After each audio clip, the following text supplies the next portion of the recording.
Alhamdulillah, wassalatu wassalamu ala rasulullah wa ala alihi wa sahbihi wa mawala. Allahumma rizukna ya Rabbi fahman nabiyyin, hifdzal mursalin, wa ilhamal malaikatil muqarrabin, fi afiyatin ya arhamar rahimin. Sallallahu sallam ala sayyidina Muhammadin wa ala alihi wa sahbihi ajma'in. Alhamdulillah, kita bersyukur kepada Allah SWT pada tengah hari yang penuh rahmat dan bahagia ini kita bersama-sama melaksanakan solat zuhur berjemaah. Mudah-mudahan Allah Subhanahu Taala panjangkan umur kita. Allah Subhanahu Taala jadikan kita dalam kalangan mereka yang sentiasa mendapat rahmat dan juga limpahan kurnia Allah Subhanahu Taala, kerana kita dapat meluangkan masa ke masjid semata-mata untuk mendapat keridaan Allah Subhanahu Taala dengan melaksanakan solat berjemaah. Itulah kecintaan kita, kebuktian kita kepada Allah Subhanahu Taala. Jadi kita meneruskan kebaktian kita kepada ibu dan bapa. Semalam kita telah bicarakan bagaimana sambutan hari ibu itu bukan hanya setakat pada hari tertentu saja, tetapi sebenarnya kebaktian ibu dan bapa perlu diteruskan hingga akhir hayat kita. Lagi-lagi kalau mereka yang punya ibu dan bapa lah. Kerana apa? Kerana doa seorang ibu tu kedudukannya sama dengan doa Nabi kepada umatnya. Masya Allah. Pernah diceritakan suatu ketika seorang wanita ni, dia telah bercita mengambil ilmu hitam atau ilmu yang salah di Islam. Ini musihir. Ini cerita terjadi di zaman selepas kewafatan Nabi SAW. Jadi insya-Allah pada Sabtu ini Datuk Abu Hasanuddin Al-Hafiz dari Malaysia akan bincangkan tentang menghindari pengamalan ilmu sihir. Jadi tujuannya apa sekarang kalau kita lihat, berkembang pula majlis-majlis walimah yang diadakan. Salah satunya Kuda Kepang masih juga diadakan. Kuda Kepang, amalan Kuda Kepang. Kalau kita tahu Kuda Kepang ni dia ada unsur-unsur di mana pemujaan. Dan bila pemujaan tu diadakan, maka disitulah akan ada semacam perkara yang disebut sebagai khurafat lah. Khurafat ni saya sebut sebagai tidak sepatutnya diamalkan oleh orang Islam, kerana dia ada di situ unsur-unsur syirik. Di mana kalau kita lihat nanti boleh makan kaca dan sebagainya. Jadi tak mungkin kalau selaku manusia biasa boleh makan benda gitu. Tentu sekali ada sampingan-sampingan. Dan itu di situlah bila seorang tadi memuja dan juga bergantung kepada benda-benda gini, dia akan merosakkan akidah atau kepercayaan kita sebagai seorang Islam. Sama ada pengamalnya, yang mengikutinya, apalagi melihatnya. Kerana ini adalah benda-benda yang disifat sebagai kemungkaran. Dia perlu kita, kalau boleh kita hindari.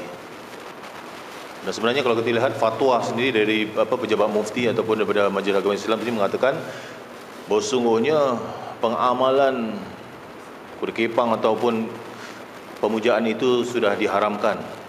Kerana apa? Kerana dia boleh membawa kepada perbuatan syirik.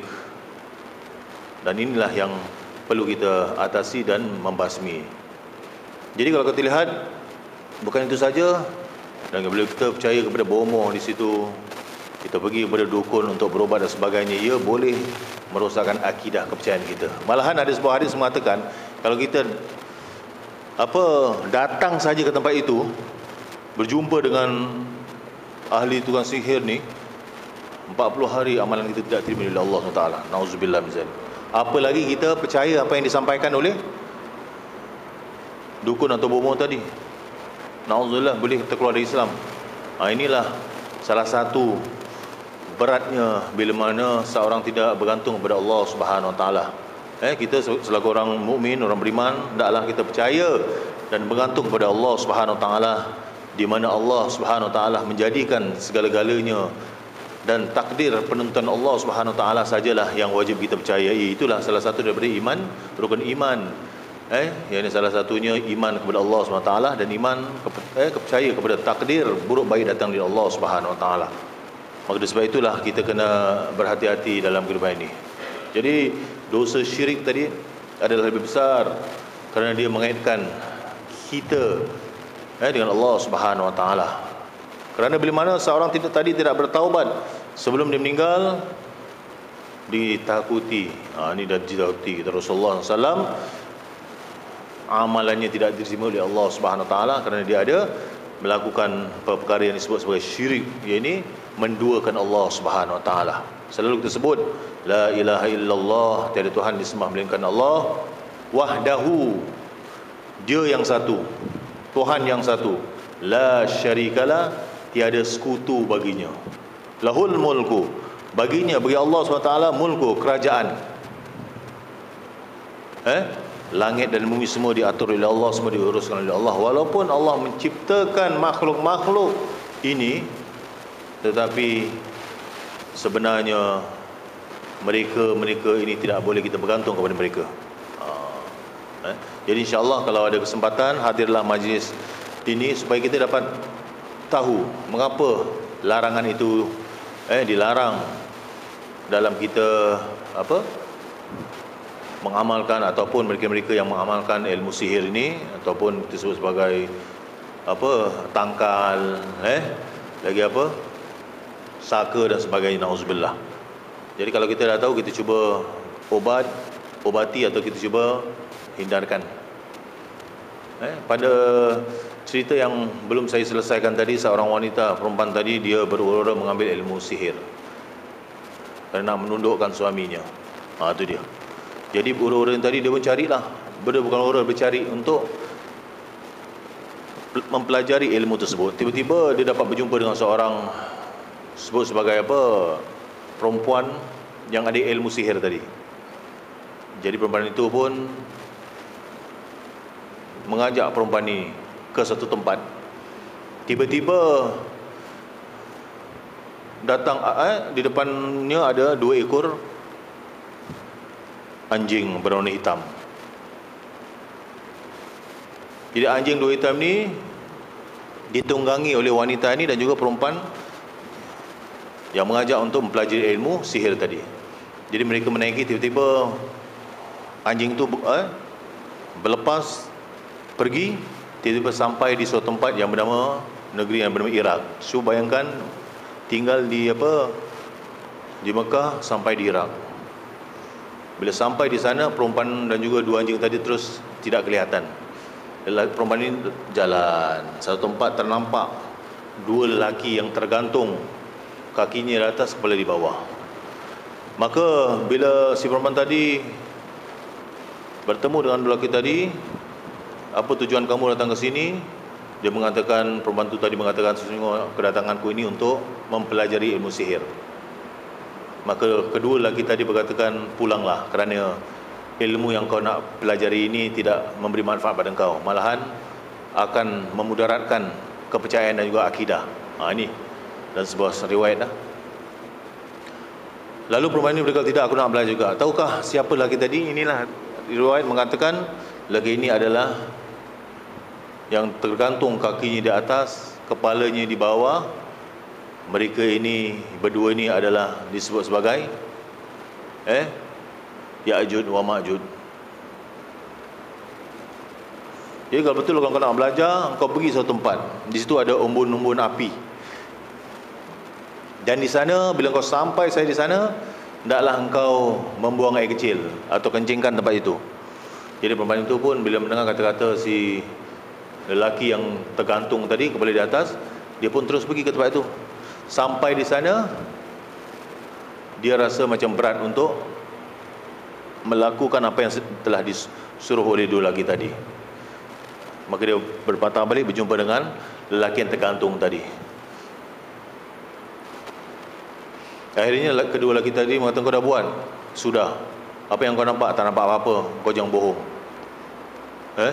Kau jangan bohong. Kalau kau nak betul ilmu ini, kau kena buat apa yang aku suruh buat. Do what I say, don't follow I do.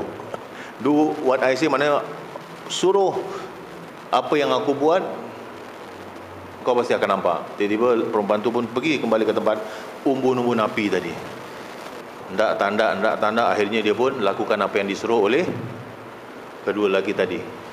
Maaf cakap tu, dia buang air kecil di situ. Bila dia buang air kecil, dia ternampak semacam seekor kuda yang berkepak berterbangan naik ke udara.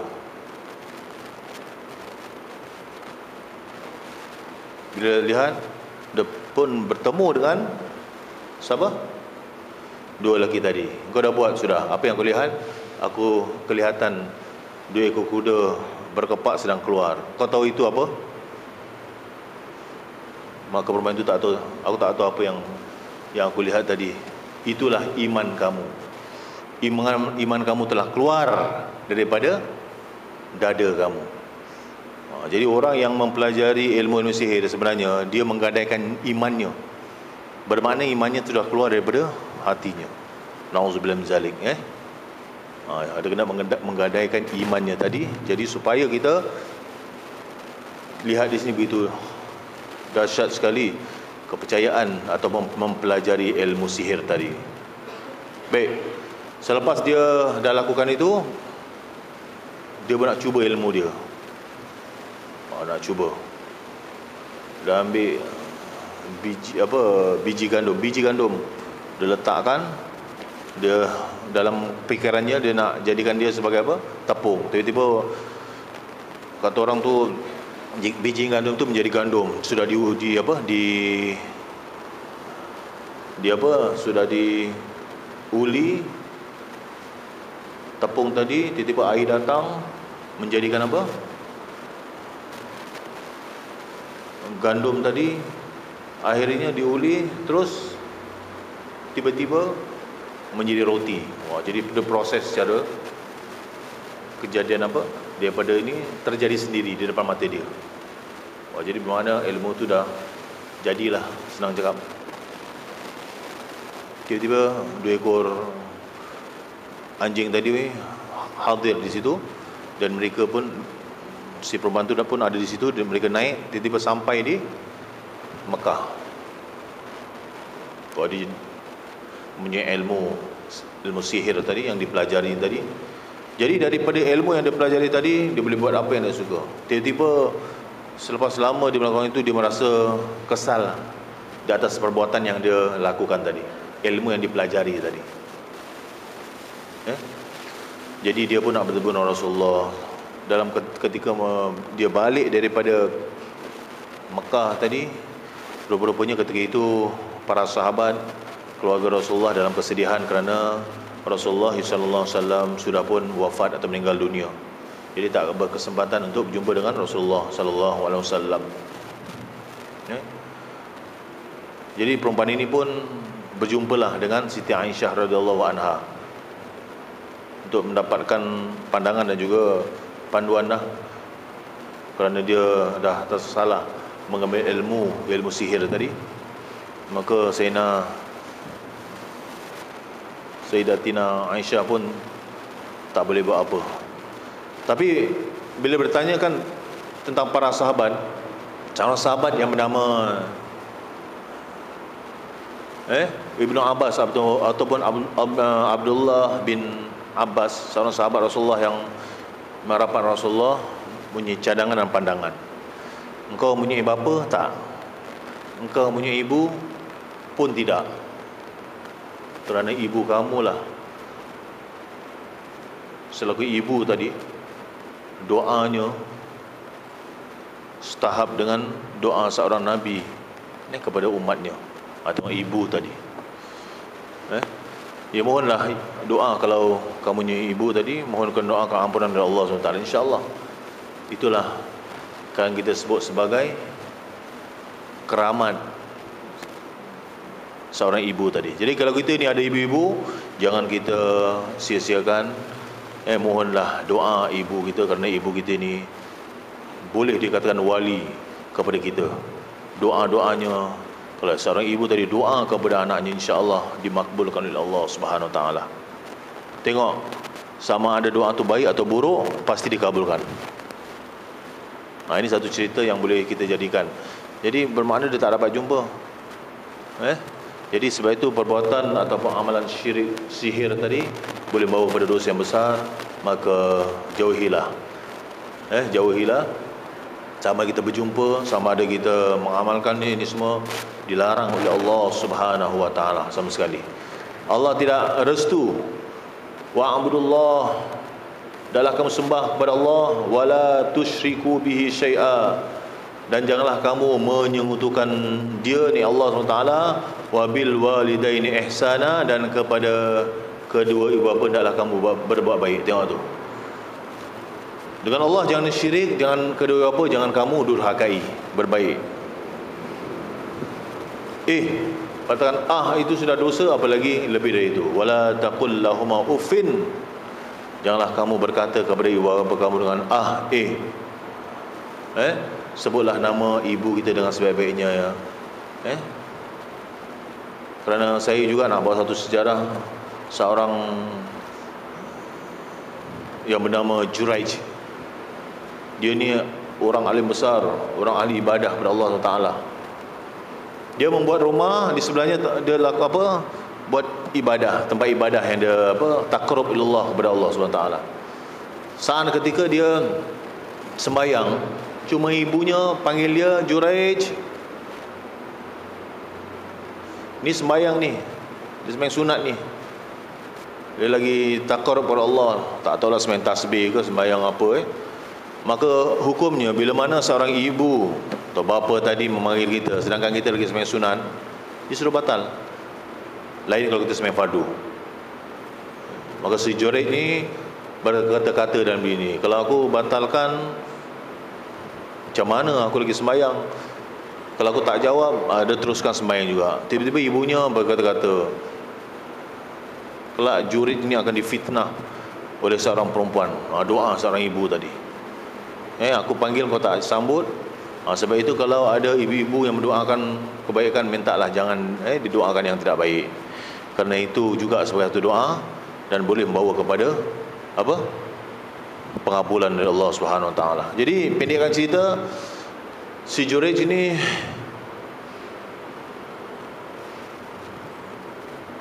yang tidak menyahut panggilan ibunya tadi, didoakan oleh ibunya tadi. Berlakulah satu peristiwa di mana rupa-rupanya si Juraij ini adalah seorang ulama ataupun seorang ahli ibadat yang terkenal. Jadi di situ ada ura-ura sifat benci kepada dia.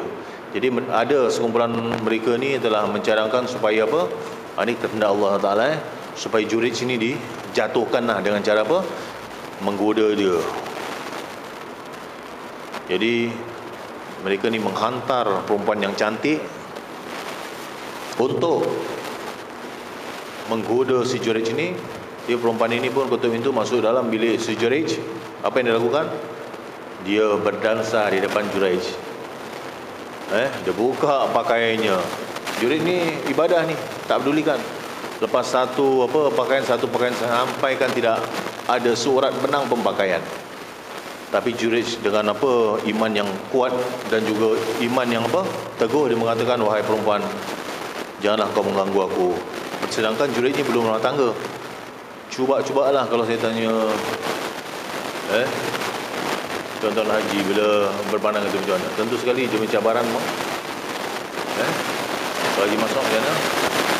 Cobaan. Tapi Juraij cakap, kau kembalilah, aku tak akan tergoda dengan kau punya hasutan untuk melakukan perbuatan zina. Jadi pembantu pun mengatakan, ini lain dari yang lain. Aku jangan kata mendedahkan muka, aku kenyat mata je dah jadi. Tapi Juraij ni begitu teguh imannya. Tiba-tiba si pembantu pun keluar, meninggalkan tempat tadi. Dia pun tidak putus asa. Aku dah diberikan tugas untuk menggunakan si Juraij ni, tak berjaya, aku ada buat satu plan yang lain. Rupanya si perempuan ni pergi ke tempat satu dusun kampung yang di sana terdapat penjaga pengembala kambing. Dia kenyat mata je, tak payah nak buka, dah lah terjadi perbuatan zina. Pendekkan cerita, perempuan tadi mengandung. Jadi perempuan ni bila mengandung, dia menghadap kepada hakim mahkamah dan mengatakan, anak dalam kandungan ini adalah anak si Juraij. Dialah yang telah menyebabkan aku mengandung. Tengok ni fitnah yang berlaku. Jadi akhirnya Juraij dipanggil. Juraij ni seorang ahli ibadah, ulama yang besar. dipanggil. Betul kau melakukan ini? Tidak, aku tak lakukan. Bukan aku yang melakukan benda ini. Okey, tak apa. Jurid cakap begini, atas apa kebenaran yang aku lakukan, tunggu sampai budak ini lahir. Jadi takdirkan mengandung berapa bulan? 9 bulan. Betul? Akhirnya budak itu lahir. Tiba-tiba Juraij telah memegang di antara perut, dada dan perut tadi, lalu berkata kepada budak ini, wahai budak, siapakah bapa kamu? Budak itu boleh berkata-kata, bapaku adalah seorang pengembala kambing di non sana. Ini di antara bayi yang boleh berkata-kata. Ada 7 bayi. Salah satunya siapa? Selain anak lelaki, selain siapa lagi? Nabi Isa. Betul? Apabila dia diasah, mengatakan si Siti Maryam ni adalah seorang penzina, tiba-tiba Nabi Isa berkata, aku adalah inni Rasulullah, aku ini adalah Rasulullah dan ibuku tidak melakukan perbuatan itu. Tengok, terperanjat. Terperanjat apa? Peranjat beruk. Budak boleh berkata-kata, ini kehendak Allah. Akhirnya bila pergi menangkap si lelaki pengembala kambing tadi, dia mengaku yang dia lakukan. Akhirnya si Juraij tidak dituduhlah. Ini seorang doa seorang ibu. Jadi kalau kita lihat pengajaran ni, kalau ibu saja hanya terdetik dalam hati saja, confirm lah doa dikabulkan oleh Allah Ta'ala. Dan kita minta kepada Allah SWT, kalau boleh kita lihat, dapatkanlah kerestuan ibu dan bapa kita. Janganlah sekali kita menderhakai, mengenepikan mereka. Sampaikan kalaulah ibu bapa seorang tadi belum memeluk agama Islam, itu pun disuruh buat kebaikan. Betul? Disuruh buat kebaikan. Tidak boleh kita singkirkan, tidak boleh kita ketepikan, kerana dia ibu bapa kita yang telah melahirkan kita. Apalagi lagi, kalaupun ada masalah-masalah yang saya sebutkan tadi, mungkin ibu tadi menyuruhkan kepada melakukan maksiat, belikan aku ini rokok kretek, belikan aku bir, itu boleh kita tolak dengan cara baiklah. Ataupun si ibu kita cakap, sudah bercerai dengan dia, tak boleh. Ibu kalau bapa lain. Nanti kita akan bincangkan dalam Al-Quran pun pernah dinyatakan bagaimana Nabi Ibrahim melihat anak Ismail tadi, isterinya itu pun kata-kata kiasan. Itu nanti kita bincang tentang bapa tadi. Kalau bapa tu adalah wali. Di mana kalau kita lihat wali tadi, kalau seorang tadi bernikah tanpa mendapat kerestuan wali tadi, dia dapat kahwin lari. Sedangkan wali ni bapaknya mesti ada. Kalau tak ada bapa, siapa? Datuk pun kuat. Kalau tak ada datuk, atas datuk. Pakcik. Kalau tak ada pakcik, abang dan sebagainya. Itu dia. Jangan dah suka cinta sama cinta, dah lari pergi mana? Batam. Lari ke mana? Golok dah tak ada sekarang. Dapatkan wali hakim. Na'udzubillah, tidak sah tu. Kenapa? Kerana mesti ada wali. Lain kalau wali cakap, aku tak nak hadir. Sebab itu kalau kita lihat dalam akhbar, kan ada tercatat situ, si fulan bin fulan akan bernikah pada sekian bulan. Bapa atau wali kepada anak ini harap hadirkan diri ke mahkamah untuk apa? Menikahkan. Ini wali boleh menikahkan. Sebab itu kalau dia cik nikah, saya serahkan Pak Gadi. Nikah kan bukan susah sangat. Belajar. Jadi sebelum nak nikah kan nak belajar lah. Jumpa ustaz ke apa. Nanti jangan pula. Itu pun kita kena tahu juga. Itu tentang nikah tadi. Jadi kalau kita lihat, kalau ada pembalahan dalam rumah tangga tadi, kita cuba atasi dengan cara baik. Memang tak dapat dinafikan, kadang-kadang ibu dan apa ataupun mertua contohnya kadang-kadang tak sewajarnya melakukan itu, tapi kita sebagai anak-anak tabah dalam menghadapinya. Cuba atasi perkara itu dengan apa? dengan hikmah, bijaksana, dan juga cara dialog cara baik, insya-Allah. Tapi untuk memutuskan hubungan silaturahim sama-sama dilarang. Inilah peranan kita sebagai ibu tadi, sebagai anak, dan ibu juga, ibu bapa juga. Janganlah memberatkan anak-anak tadi, menyusahkan dan sebagainya. Walaupun dia ada kuasa, tapi kuasa yang kadang-kadang disuruh dan tidak boleh kita lakukan, Islam juga tidak mengajar itu. Jadi Islam itu agama yang adil. Memang kita kena patuh, tapi ada kalanya benda-benda yang salah tidak boleh kita ikut, tidak boleh kita lakukan. Kerana kita juga kena mengikut perintah Allah Subhanahu Wa Taala. Kita juga kena patuh apa yang Allah Subhanahu Wa Taala perintahkan. Itu tentang bila ibu bapa kita masih hidup, kita kena bakti. Kalau mereka sudah meninggal, ada lagi berbuat bakti kepada ibu bapa yang telah meninggal. Bisa ada masa lagi sikit. Salah satunya berbuat kepada kedua bapa itu tidak hanya dituntut di waktu hidup, itu lagi penting lah waktu hidup. Jangan dah abaikan durhaka pada dia. Bila dah mati, goncang nisan pun tak guna. Belikan nisan yang mahal, buat para-para, batu-batu tak guna. Sekarang waktu hidup, kau kasih, bantu, bela mereka. Dah meninggal, dah tak guna. Goncang itu nisan sampai tercabut tak guna. Kerana apa?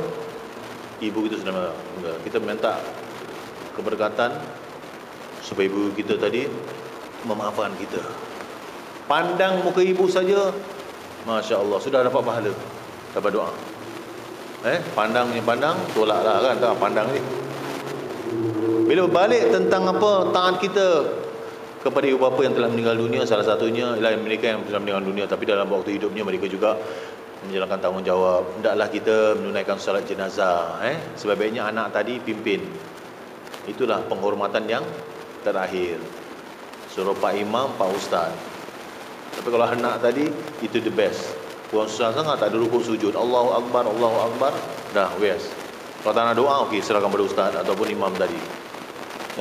Kerana solat jenazah itu tali penghubungan yang terakhir antara manusia dengan kedua ibu bapanya. Kerana itu semua orang mestilah tahu bagaimana bersolat jenazah.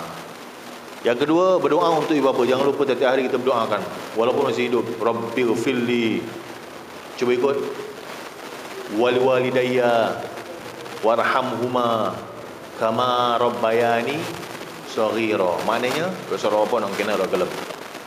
Kalau boleh fahamkan maknanya, Tuhanku, ampunkanlah aku dan juga kedua ibu bapaku ya Allah, dan rahmatilah keduanya ya Allah sebagaimana mereka merahmatiku atau menjagaku sejak kecil lagi. Itu dia.